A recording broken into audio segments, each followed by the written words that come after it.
Welcome to Slash Detroit for Thursday, January 23rd, 2014. Today's episode is brought to you by Kwame Kilpatrick's new home state.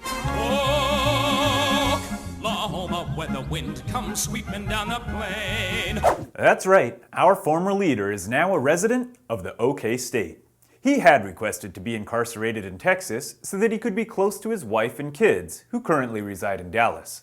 The El Reno Federal Correctional Institution outside Oklahoma City is only 4 hours away from Kwame's fam, so it should be relatively easy to get to should they want to visit him or any one of his 1,212 closest friends.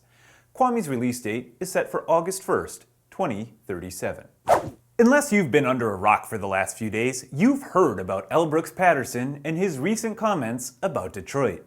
Unless you've got a subscription to The New Yorker, you haven't yet read the actual article.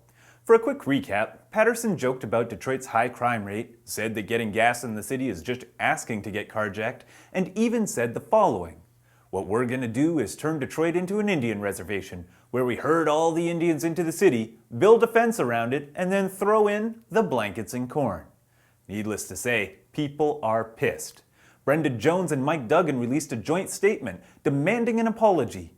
Lost in all the hoopla is the fact that the article is 8 pages long, provides an excellent overview of one of Michigan's most influential politicians, and is an eye-opener for those wanting to understand more about the poisoned relationship between Detroit and the suburbs. Unfortunately, the article is behind a paywall, so the population at large doesn't have access to it. I have illegally uploaded the document to the link at the bottom of the screen, because Detroiters need more than just sound bites to give this topic the discussion it deserves. And to the hard-working people at The New Yorker, please consider this a friendly promotion of your magazine. And to L. Brooks Patterson, for the good of the people of Detroit, hell, for the good of the people of Oakland County, please, just apologize. Kiss it. Huh? Apologize. Kiss it. You want me to kiss your... That's right, apologize. Okay, I'll, see here. Apologize. New bells and whistles. That's what President and CEO of the Downtown Detroit Partnership, Dave Blaskowitz, promises for the proposed business improvement zone that will clean, beautify, and impact 253 commercial property owners in the city of Detroit. The DDP wants property owners to vote and approve a tax that would fund the zone. Now, how the money would be spent and who would be in charge of deciding that hasn't yet been determined.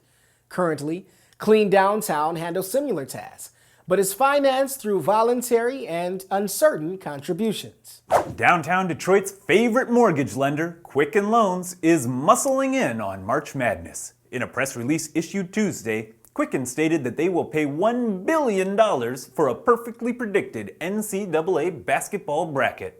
According to some math whiz, if you were to select the winners of all 63 games at random, your odds of winning would be worse than 1 in 92 quintillion.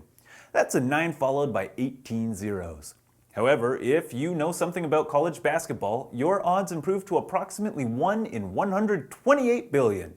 Needless to say, it looks like Quicken is counting on getting lots of publicity without actually paying out the reward. However, Quicken also anteed up $2 million in prizes for the 20 best non-perfect brackets, as well as $1 million to fund programs to help improve the education of Detroit and Cleveland youth. In a related story, the Slash Detroit show will pay a grand prize of $100 billion to anyone who can accurately predict the titles of our next 10 shows, with a runners-up prize of absolutely nothing. Freezing never felt so good. Detroit's annual Cupid Undie Run is less than 3 weeks away, and with only 100 tickets left, now is the time to unleash your undies before it's all sold out. If proving to the world that Detroit doesn't shrivel isn't enough of an incentive for you, know that money raised will go towards the Children's Tumor Foundation to support life-saving research. Last year, racers raised over $120,000 in donations, and with tickets selling out quickly, this year seems no different. To purchase tickets, head on over to cupidsundierun.com.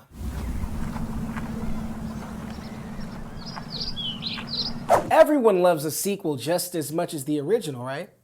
Well, Baker's Keyboard Lounge is betting big on that idea. The legendary jazz venue has been pumping out live music on the Northwest Side for the last 8 decades and is now scouting downtown Detroit for a second location. The new spot will seat around 200 folks and is looking to open sometime in late 2014. Now, as soon as they get ready to open, we'll make sure to let all you floor flushers know to jitterbug on down to the joint and get ready to cast a kid.